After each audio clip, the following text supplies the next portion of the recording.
Atmanirbhar Bharat, laid down by Prime Minister Narendra Modi, envisions India's roadmap to become a $5 trillion economy by promoting Make in India, Make for World. Resonating this vision, domestic telecom equipment manufacturers have risen up to this clarion call to make the country self-reliant and to place it in league with its global counterparts. And one among the major domestic telecom equipment manufacturers is Tejas Networks Limited, a pioneering R&D driven telecom equipment company which has successfully grown from a startup to a publicly listed organization. Tejas designs, develops and manufactures high performance optical and data networking products that are used by telecom service providers, utilities, government and defense networks. This afternoon, Mr. Sanjay Nayak, the CEO and MD of Tejas Networks, in an interactive conversation with me, Anusha Ashwin of Voice and Data, reveals how Tejas Network is helping India to be Atmanirbhar in the telecom equipment manufacturing sector. We're happy to have you today, Sanjay. Let's begin with our conversation. So, to begin with, Sanjay, give us a brief introduction on how Tejas Networks operates, the target market, product offerings, and the customers you serve. Thank you, Anusha. First of all, I'm absolutely delighted to actually talk about the Atmanirbhar Bharat, the Make in India initiative, the one regarding which we are talking, because this is something which is very close to our heart. In fact, 20 years back, exactly, actually, we started Tejas Networks with a vision that India had, made a name in the world for IT services companies. We had Infosys, TCS, Wipros, but unfortunately, we didn't have any deep tech product companies from India. That was really the vision with which we started. I left my cushy MNC job and said, well, let's become an entrepreneur and try to do something which is very unique. We started Tejas to say that we can build world-class telecom products from India, and not just for India, but for the world. And this was 20 years back. I must tell you, this journey has been extremely exciting, clearly not easy, and it's very satisfying to see today when it's come full circle, where as a country we have realized the importance of building indigenous products, the whole vision about Atmanirbhar Bharat. And in fact, as recently as last week, when Prime Minister Modi was speaking at one of the events, he said, our thing should be now going more towards Indian products and solutions, not just for India, but for the world. So I think it's kind of something which we truly believe. Now, coming back to what we do at Tejas, so we make at a very broad level, we started off making optical transmission equipment. So we started with next generation SDH, SONET equipment. And of course, over the years, we have developed a lot of new products. So in the optical transmission side, I can proudly say that everything that India needs to build a end-to-end 100% domestic network we can build, from megabits of capacity to terabits of capacity. So just to illustrate the point, today our high-end DWDM system can carry 600 gigabits per wavelength, and we can have 80 such channels. You're talking of 48 terabits of capacity, which is more than the national backbone capacity of India. So I think we have really come a long way in terms of the products from the optical transmission side. And of course, packet transport, IP, MPLS, MPLS, TP, all the different standards which have evolved. We are, of course, on the latest standards and supplying our equipment for that. The second thing I wanted to mention was on the fiber to the home side, the access side. So optical transmission is one segment. On the optical access side, if you see, fiber to the home is now pretty much becoming a mainstream application, because especially post-COVID, when people want to work from home, learn from home, and so on. So for fiber to the home, you need products called GPON, which is gigabit passive optical networking, or next generation of PON. Again, very proud to say that we have a full range of products. In fact, 70% of BharatNet network was built on our GPON equipment. We have now been selected by all the major private operators. So sooner or later, one will see a Tejas branded GPON solution in their homes. So we really feel that on the optical access, we have expanded. And then the last part of the stuff which we've been doing of late, again, looking at the opportunities emerging in the countries, we also focused on the wireless segment. So for instance, we've been investing in our own LTE technology. So we built our own base station, the radios. So today, we started out addressing the fixed wireless network, but now we've added mobility and all the other things. So if India needs their own indigenous 4G, which can be upgraded to 5G, I think we have all of that. The good news is every single bit of technology that has gone into our products has been developed from ground up in Bangalore, in India. 100% is manufactured in India. And we can proudly say that there is no reason for us as a country to feel that this cannot be done. I was just doing an analysis of one fact, which is very, very interesting. More than 50% of the world's engineers who are working on building telecom products, if you take ex-China, are actually located out of India. If you take more than 50% of the chip designers in the world, ex-China, they're located in India. So if India can be doing all of this for the world, I think we should have confidence in our own talent, our own capability. And Tejas has been one of the first platforms as a company to put it together. And that's something which we feel extremely proud about. Okay, so I was asking you, the Tejas is widely regarded as the biggest Make in India success story in telecom equipment manufacturing. What is the company's USP and how competent is the company against large global competitors? Absolutely. In fact, you've hit a very important and interesting point. So while Tejas is an Indian company, even for us to sell the first dollar of our equipment, whether to an operator in India or outside of India, we have to be absolutely globally competitive. Just think of a large operator like a Reliance or a Bharti or a Tata. Forget about BSNL or others who may have to, buy domestic equipment because of the Make in India policy.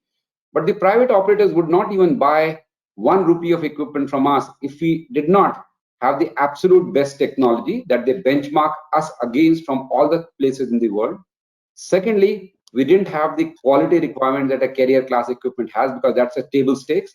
And thirdly, we don't get 1 rupee more than what they would pay to a global competitor. So on all the three dimensions, technology, quality, and price, we have no choice but to be the best in the world. And that's how we actually win business in India and around the world. So the software-defined networking allows us to use our competencies in software and to, in a very simplistic way, convert a hardware problem to a software problem.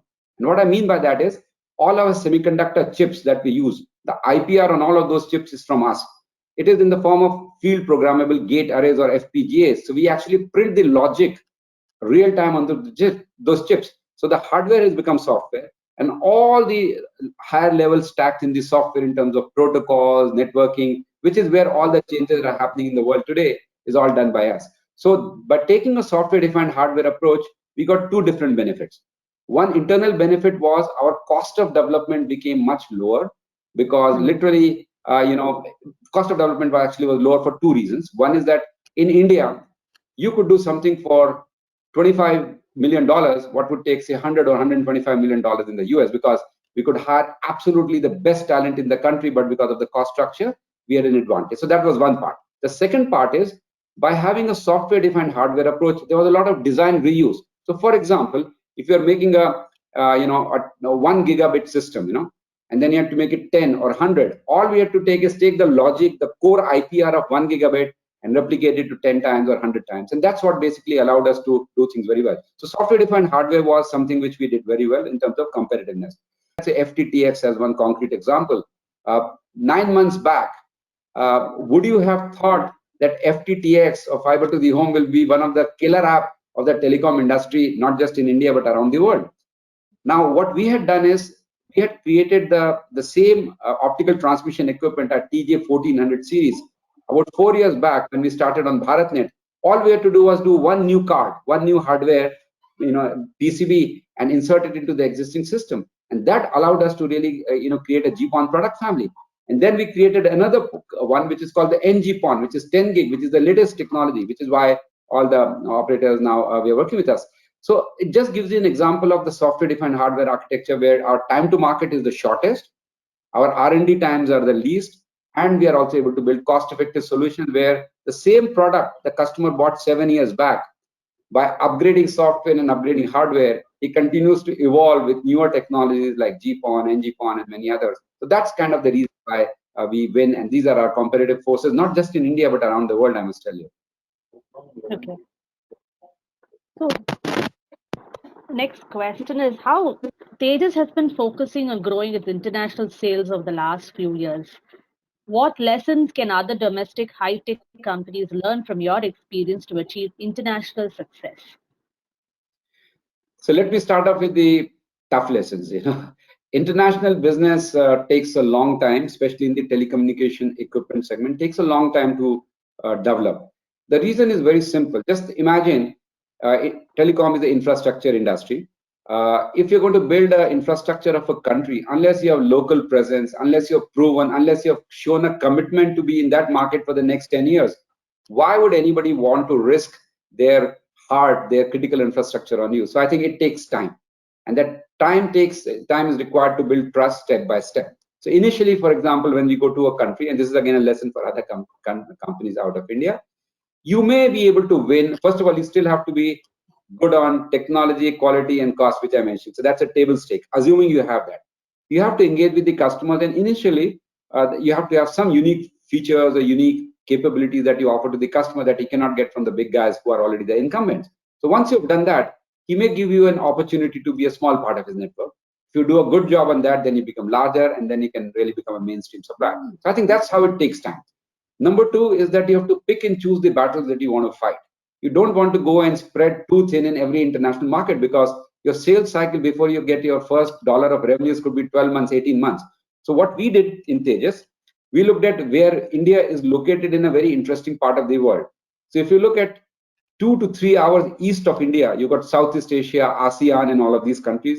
And you look at 3 hours west of India, it's Africa, Middle East, and so on. So we said, if you take the funnel of Southeast Asia on one side and Africa as one side, we are in the dead center of that whole thing. And these are the emerging markets which are India-like needs. Their demographic profile, the way they build the network, the price points are very similar to India. So the success in India automatically gave us the credibility to be successful in these markets. And once we got success in these markets, then of course we expanded to North America, which is US and Mexico, and now we are starting to do Europe. But I think a step-by-step approach is needed. The third thing, which is a tough thing for Indian companies, or in India as a country, I must tell you, India is known in the world today as a premier destination in the world for IT services. Nobody in the world blinks an eyelid to say, okay, Indian guys can do it, offshore this project to India. The brand of India as a country, as a source of high-tech products, is not there. We are not considered like a Japan or a Korea or a China or a US. I think that's a country level branding that is needed. And I'm very happy to say I was just speaking at one of the global R&D summits yesterday, along with some of the ministers and the policymakers in India. And this is the point which I was highlighting, that India needs to brand itself internationally as a product destination. I think India should be known as a product nation, like our Prime Minister said last week. I think that aspect also comes into the picture. And then the last part, I think, is you have to build a partnership stuff. So it is very difficult for us to go and set up field force, installation, commissioning, distribution, logistics in every country at the level that an operator expects. So you have to work with local companies, local partnerships, so that you do the stuff which is most important, which is customer management, sales, and technical support. And then you teach the local guys to do all the other stuff. And as a result, you can scale up your business. So these are all the things which we have been doing over the years. Sometimes it has worked, sometimes it has not worked. But I must tell you, progressively, we've made a lot of progress. And I'm very happy to say that, this year we are clocking around 40% of our total revenues is coming from international. Secondly, we now have Tejas equipment deployed in more than 75 countries around the world, including all the leading countries. And that is something which you feel quite satisfied. I think our journey on international is still at the infancy, but I'm pretty sure we should be making more progress as the time goes by. Okay, that's nice. So coming back to the global scenario right now, how has COVID-19 impacted telecom industry both in India and worldwide? So I think I see three trends. Two of them are technical and one of them is non-technical. So let me talk about the technical trends first. So clearly, broadband infrastructure has now become as important a national priority as a road or an electricity network would be. If you really see, if telecom network, India worked as a country, all the government schemes of transferring money to the poor people in the villages, all was possible because of We had rural broadband, BharatNet was live and kicking, and then in the cities, of course, we had the 4G network. So I think that is one trend that broadband has now catapulted as the absolute topmost priority of most countries in the world, or in fact, every single country in the world, I must tell you. Second thing which has become is that COVID has actually accelerated the what I call digitization of economies and digitization of societies. None of us thought that we used to all say, okay, distant learning, e-education, all those things have been talked about for last 20 years. What has happened in the last 9 months?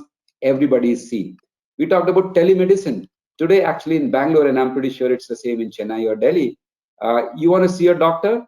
You set up a online thing, and the quality of service is not suffered. Number one. Number two, the number of patients they're able to see is a lot more. Number three, everything is happening on time. Imagine you have to go to a doctor, then you're sitting there for 2 hours. Here you get on a prescribed time, you're able to do so. I'm just giving examples of how the digitization of societies and economies have happened. So what this has meant is that fiber to the home, FTTX, which had actually been a phenomenon in China in the last 5 years and very little in the rest of the world, has suddenly got accelerated in the rest of the world. Let's start with India. India has less than 5 million home broadband subscribers, and TRAI estimates that in the next 3 years, India will have about 100 million subscribers. And 100 million means 1 out of every 4 households, if you take a rule of thumb, right? Now that's a massive growth. I mean, this, by the way, unlike the mobile services where operators are getting an 120 rupees ARPU, here operators are comfortably getting 699, going to 899, going to 1,000. So it's a situation where people are willing to pay. Operators can build good quality networks, and everybody's a winner. So I'm saying, and the same thing is happening in the rest of the world. Europe, by the way, you would be amazed. One would imagine that Europe, the broadband penetration is great. City of London has less than 10% fiber broadband connections. Entire Europe is 10 to 12% because in Europe, people have a copper cable in their homes. They don't have a fiber. So the fiber to the home around the world has started. And companies like Tejas, who got a big boost because of BharatNet in India and with the stuff in India, we are now having the volume advantage in the world in terms of competing. So that's one part. Now let me come to the third thing which I promised is a non-technical development post-COVID. So there's a huge amount of geopolitical turbulence, if I were to say, which has happened in the world. Countries have become very conscious about whom they do business with. There are all kind of trade barriers, all kind of embargoes, all the other stuff happening. And then especially with the, I would say the depth at which telecom networks are becoming a part of a citizen's life, governments around the world and citizens around the world have clearly become conscious that I want a secure, trusted network. I can't be working on stuff where, I don't know where my data is going. I don't know who's monitoring. I don't know what's happening. So the trust factor, the security concerns have suddenly changed the demographics in terms of what used to be a almost automatic decision that I'm going to buy this stuff from China or company A or B. Suddenly people say, I want an alternate. I do not want to put all my eggs into one basket. And I think Tejas and Indian companies have a fantastic opportunity, because what companies like ours and India in general can do is we bring the best of both worlds. We bring the price competitiveness of a Chinese ecosystem, and we bring the innovation culture of a Western ecosystem. I think this is a very magical combination. And I think this is why Indian government and the business out of India can become globally successful. And just to illustrate the point of what is the size of global opportunity I'm talking of, our Indian IT services industry is about a 130, 140 billion dollar per year software services exports, somewhere around there, right? Just imagine, BharatNet, we have spent about $4 or $5 billion, right, so far. UK national broadband has a $12 billion budget. Australian broadband at $42 billion. So let's say there are 100 countries in the world, ballpark, who are all developing their national broadband infrastructure at different points in time. And even if $1 billion is an average spend, it's much more, but I'm saying even an average spend, we're talking about a $100 billion business opportunity of a kind where we have the largest greenfield network that India built at the lowest cost point in the world. So for example, the per subscriber cost for BharatNet is about $20. If you take the cost of BharatNet multiplied by or divided by the 200 million subscribers, it comes to $20. US, it costs $500. Australian broadband, it costs $1,100. So I think this Indian what I must say is a great opportunity for us to go and export, and that's why Atmanirbhar Bharat makes more sense, because not only can we design and make in India for India, save maybe $100 billion of foreign exchange because 4G and 5G infrastructure will require all that, but maybe an equivalent export opportunity, which is ours to lose because of the geopolitical situation that I just talked about. So that's really how I see the COVID impact on different aspects of our business. Okay. So since you touched a little bit about 5G in your previous answer, can you expand a little more on that and let us know as to how you plan to leverage 5G, fiber broadband, and other upcoming opportunities in your sector? So, very good question, first of all. So 5G impacts our business in 2 or 3 different ways. Number one, which is core business for us, which is optical transmission. So if you think about this way, that in India, for example, you're not getting a really good 4G experience yet, because the backhaul from the base station is the choking point. Probably give and take 5%, 25 to 30% of the cell towers in India are on fiber, and 70% are still not on fiber for 4G. I'm not even talking 5G yet. So clearly, there's a huge opportunity to fiberize the towers. And in 5G, when you roll out the network, it will have 2 different implications. The number of towers for having a 5G coverage will be 10 times more than what is there for 4G. So that's point one. And you cannot have a 5G network if you don't have a robust backhaul. So I think so if you do the multiplicative factor of 10 times more towers and 4 times more fiberization, it's like a very large opportunity to build fiber backhaul from the tower. So what we have done is all our products, especially with the software-defined hardware architecture, I say, we've already upgraded them to have the 5G standards. So for example, I was just reading the news that some of the standards which have been proposed on a global basis for 5G, even for optical transmission, we are all aware of the LMLC, the low mobility large coverage, which TSDSI has given, which of course Kumar Shivarajan was the chairman of TSDSI, and our CTO was a part of that initiative. But even for 5G, India has been contributing to the front haul standards, as they are called, for optical, which is how do we take the signal from the towers and bring it back. So it's a variant of, and by the way, some variant of GPON technology is also going to be used for that. So our products are being, optical transmission products are being upgraded to the 5G backhaul. So that's one area where we address 5G. The second area, as I mentioned earlier, for the last 5 years, Tejas has been investing in LTE technology. LTE is the same technology which is used for 4G and 5G, except that the frequency bands are different, but the base is everything is same. So we are now upgrading our radios and the software to make it 5G compliant. So in fact, one of the best part of the Tejas solution, as we offer to our customers, is the same product can be upgraded to 5G in future. And in fact, the same products, it's built on the same chassis and same platform. So from the same box, for example, you can do a GPON, you can do a backhaul, and you can actually put a base station inside it. So this is called the ultra converged product, which we have been awarded many global awards for this product and innovation. But those are the 2 areas where I think we are getting ready for 5G. But my sense is that the 5G rollouts in India are probably a 2022 phenomena, year 2022, not in 2021, and it'll take at least 3-4 years for large scale 5G to happen. Many countries in the world again are testing out the 5G networks, rolling it out. India needs to develop its own use cases, which could be India specific, which make good business sense, which I'm sure over the next 2 years will happen. But and then of course the government is also serious about an indigenous 5G ecosystem, since the theme of our talk is Atmanirbhar. Reliance Jio has raised his hand and say, hey, we are developing our Indian ecosystem. A few other large companies in India are working together with ecosystem partners like ourselves. And we're all trying to say, hey, why not India become a player in the global 5G system? Optical, we're already there. But even on the radio side, I think there's a possibility that an Indian ecosystem and a very attractive one can emerge in the next 18 months or so.